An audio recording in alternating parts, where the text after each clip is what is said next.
بسم اللہ الرحمن الرحیم۔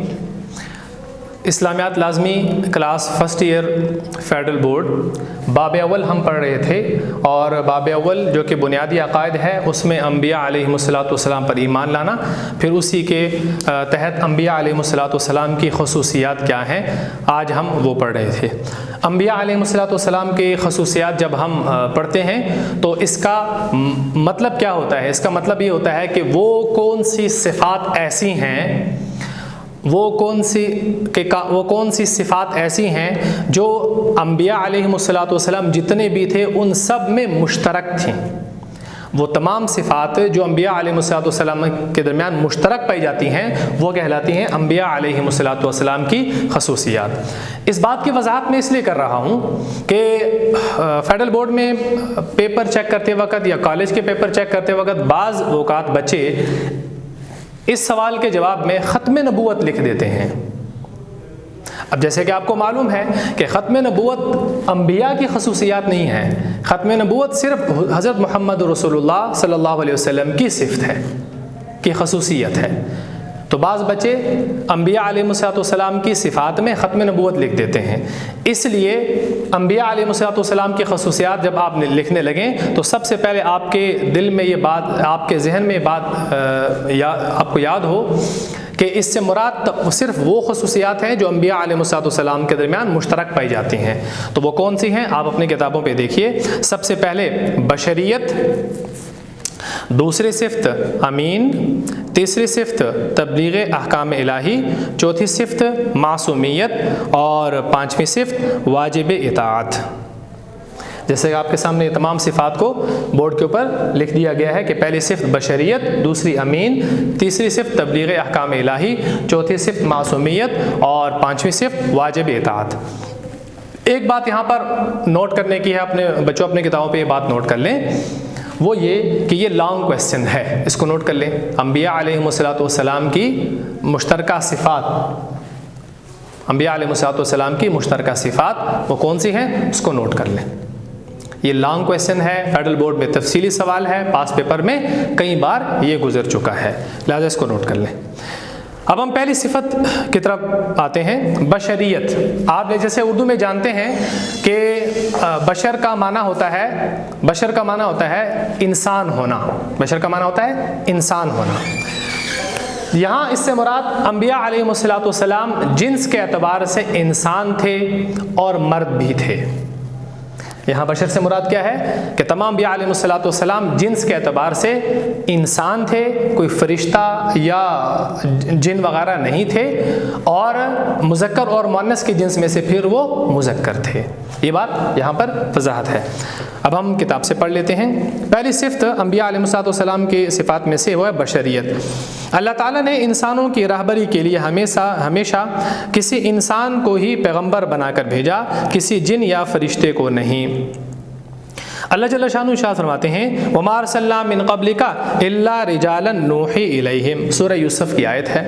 وَمَا أَرْسَلْنَا مِن قَبْلِكَ إِلَّا رِجَالًا نُوحِي إِلَيْهِمْ۔ یہاں پر ایک بات ذرا آپ کو بتا دوں کہ عربی گرامر کے اعتبار سے یہ اس کا ایک انداز ہے، جیسے کہ آپ کو ایک پہلی کلاس میں بتا چکا تھا کہ جیسے ہمارے کلمے میں پہلا کلمہ طیب میں ہم کہتے ہیں لا الہ الا اللہ، تو اصل میں ہم کہنا چاہتے ہیں الہ اللہ، اللہ معبود ہے، یہ ہم کہنا چاہتے ہیں، لیکن ہم کہتے ہیں لا الہ الا اللہ، تو شروع میں ہم لا لگاتے ہیں اور بعد میں الا لاتے ہیں۔ تو اس لا اور الا کے لانے سے اس جملے میں تاکید، مضبوطی پیدا ہو جاتی ہے کہ معبود صرف ایک اللہ ہے، معبود صرف اللہ ہے۔ یہ تاکید اور یہ مضبوطی اس بات میں پیدا ہو جاتی ہے، وگرنہ اگر صرف یہ کہنا ہو کہ اللہ معبود ہے تو الہ اللہ یہ جملہ کافی تھا۔ یہ بات سمجھ آ گئی؟ تو ابھی جو ہم آیتیں مبارکہ پڑھنے لگے ہیں اس میں بھی یہی ہے، وما ارسلنا، شروع میں اس کا معنی ہوگا وما ارسلنا، ہم نے نہیں بھیجا، یہ لفظی معنی ہوگا، اور بعد میں جا کر ہوگا الا، مگر۔ تو میں اس کا لفظی معنی بھی بتا دیتا ہوں، بامحارہ بھی بتا دیتا ہوں۔ وما ارسلنا، ہم نے نہیں بھیجے، اللہ تعالیٰ فرما رہے من قبل کا، اے نبی آپ سے پہلے، الا، مگر، رجالن، مرد، رجل آدمی کو کہتے ہیں، واحد ہے، اور جمع اس کی رجال۔ وما ارسلنا من قبلک الا رجالا، ہم نے نہیں بھیجے آپ سے پہلے مردوں کو، ہم نے نہیں بھیجا آپ سے پہلے مگر مردوں کو، نوحی الیہم، ہم ان کی طرف وحی نازل کرتے تھے، وحی بھیجتے تھے۔ تو کتاب والا ترجمہ اور بامحاورہ ترجمہ پڑھ لیتے ہیں۔ اور جتنے بھیجے ہم نے تجھ سے پہلے وہ مرد تھے۔ یہاں پر ذرا ایک بات غور سے سننے والی ہے کہ جو اوپر آیت مبارکہ میں نوحی الیہم، جس کا میں نے ترجمہ کیا کہ ہم ان کی طرف وہی بھیجتے تھے، وہی نازل کرتے تھے، اس کا ترجمہ آپ کی اس نصابی کتاب میں نہیں لکھا ہوتا۔ اگر آپ اپنی کتابوں پہ دیکھیں تو وہاں نہیں لکھا ہوگا، لہٰذا آپ اس کے ساتھ اس کا ترجمہ لکھ لیں، ہم ان کی طرف وہی بھیجتے تھے، ہم ان کی طرف وہی کرتے تھے، لکھ لیں، ہم ان کی طرف وہی کرتے تھے، یا ہم ان کی طرف وہی بھیجتے تھے۔ سمجھ آ گیا؟ وَمَا أَرْسَلْنَا مِن قَبْلِكَ إِلَّا رِجَالًا نُوحِي إِلَيْهِمْ۔ انبیاء علیہ السلام اگرچہ انسان ہوتے ہیں، مگر اللہ تعالیٰ نے ان کو ایسی صفات سے نوازا ہوتا ہے جو دوسروں میں نہیں ہوتے۔ بعض لوگوں کو یہ غلط فہمی تھی کہ انسان پیغمبر نہیں ہو سکتا، پیغمبر تو کوئی فرشتہ ہونا چاہیے۔ اس کے جواب میں اللہ تعالیٰ نے ارشاد فرمایا، قُل لَوْ كَانَ فِي الْأَرْضِ مَلَائِكَةٌ يَمْشُونَ مُطْمَئِنِّينَ لَنَزَّلْنَا عَلَيْهِم مِّنَ السَّمَاءِ مَلَكًا رَسُولًا۔ آیت مبارکہ کا ترجمہ پڑھ لیتے ہیں۔ قل، اے نبی آپ فرما دیجئے، لو کانا، اگر ہوتے، فی الارض، زمین میں، ملائکۃ، فرشتے۔ اے نبی آپ فرما دیجئے کہ اگر زمین میں جو مخلوق تھی، اگر وہ جنس کے اعتبار سے کیا ہوتے؟ فرشتے ہوتے۔ یمشونا، چلنے پھرنے والے، زمین میں چلنے پھرنے والی مخلوق کیا ہوتی؟ فرشتے ہوتے۔ مطمئنین، رہنے بسنے والے، تو زمین میں چلنے پھرنے والے، رہنے بسنے والے مخلوق اگر فرشتہ ہوتی تو لنزلنا، ہم ضرور ان کے اوپر اتارتے، ہم ضرور ان کی طرف نازل کرتے، علیہم، ان پر، من السما، آسمان سے، ملکن، کس کو؟ فرشتے کو، رسولن، رسول، نبی بنا کر۔ اگر زمین میں چلنے پھرنے، رہنے بسنے والی مخلوق جنس کے اعتبار سے کیا ہوتی؟ فرشتہ، تو ہم ضرور ان کی طرف جس کو پیغمبر نبی بنا کر بھیجتے، وہ بھی جنس کے اعتبار سے کیا ہوتا؟ وہ بھی فرشتہ ہوتا۔ تو اس آیت مبارکہ سے ہم کیا مطلب سمجھتے ہیں کہ جب زمین میں رہنے پھرنے، چلنے پھرنے، بسنے والی مخلوق وہ جنس کے اعتبار سے انسان ہے، تو لہٰذا ان کی طرف اللہ تعالیٰ نے جن کو نبی بنا کر بھیجا ہے وہ بھی جنس کے اعتبار سے کیا ہیں؟ وہ بھی جنس کے اعتبار سے انسان ہے۔ یہ ہم یہاں پر ثابت کرنا چاہتے ہیں، کس میں؟ بشریت میں، کہ اللہ تعالیٰ نے جتنے بھی انبیاء علیہ السلام کو بھیجا وہ جنس کے اعتبار سے انسان اور مرد ہوا کرتے تھے۔ ترجمہ کہ اگر ہوتے زمین میں فرشتے، چلتے پھرتے، بستے، تو ہم اتارتے ان پر آسمان سے کوئی فرشتہ پیغام دے کر۔ تو بشریت کا معنی سمجھ آ گیا؟ امید ہے آپ کو بشریت کا معنی اچھے طریقے سے سمجھ آ گیا ہوگا۔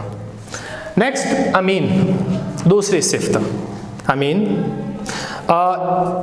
میں کتاب پر پڑھنے سے پہلے ایک بات کی آپ کو وضاحت کر دوں۔ عام طور پر امین کا ہم معنی سمجھتے ہیں امانت دار، جیسے کہ اس کا یہ معنی مشہور ہے، امانت دار، اور یہ معنی ہے بھی ٹھیک، لیکن آپ کی کتاب والوں نے، نصابی کتاب نے، یہاں امین سے مراد امانت دار کا مطلب نہیں لیا، بلکہ امین سے مراد لیا ہے چنے ہوئے بندے، اللہ تعالیٰ کی طرف سے چنے ہوئے بندے، یہ معنی مراد لیا ہے۔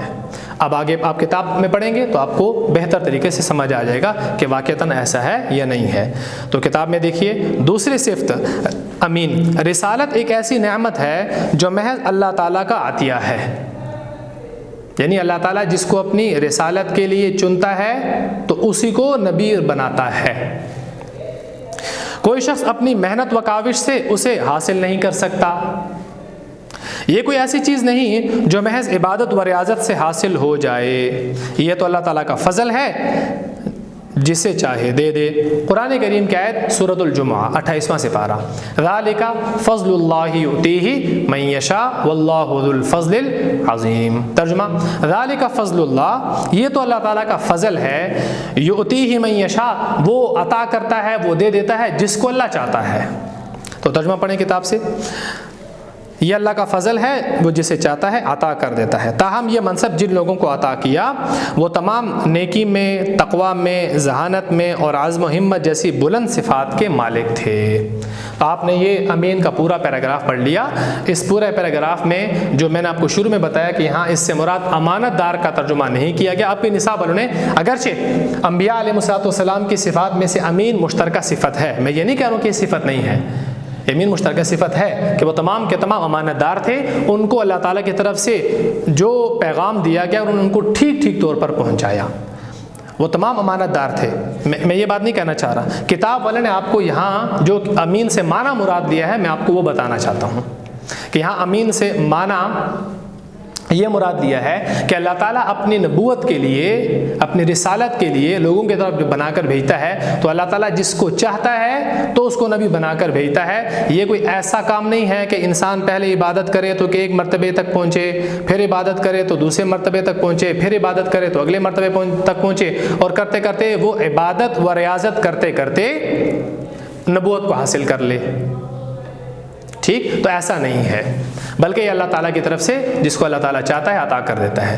تو اسی امین کے اس پیراگراف کے اندر ایک MCQs بھی ہے، ایک شارٹ کویسچن ہے، بلکہ شارٹ کویسچن یہ ہے کیا نبوت کو عبادت کے ذریعے حاصل کیا جا سکتا ہے یا نہیں؟ دلیل دیں۔ شارٹ کویسچن ہے، لکھ لیں، اپنے پاس نوٹ کر لیں۔ کیا نبوت کو یا رسالت کو عبادت یا ریاضت کے ذریعے سے حاصل کیا جا سکتا ہے؟ ہاں یا نہیں جو بھی جواب ہے تو دلیل بھی دیں، قرآنی دلیل دیں۔ تو قرآنی دلیل میں آپ نے سب سے پہلے یہ کہنا ہے کہ نبوت ایک ایسی صفت ہے کہ جو کہ اللہ تعالیٰ اپنی طرف سے جس کو چاہتا ہے اس کو عطا کرتا ہے، یہ عبادت کے ذریعے اس کو حاصل نہیں کیا جا سکتا۔ دلیل آپ سے پوچھی جائے تو دلیل یہ ہے کہ ذالک فضل اللہ یؤتیہ من یشاء، یہ تو اللہ تعالیٰ کا فضل ہوتا ہے، وہ جس کو چاہتا ہے اپنی نبوت کے لیے چن لیتا ہے۔ تو امین اس کا معنی بھی سمجھ آ گیا۔ دوسری صفت تمام انبیاء علیہ السلام، بعض کتابوں میں اس کا معنی وہابیت بھی کیا گیا ہے۔ وہابیت،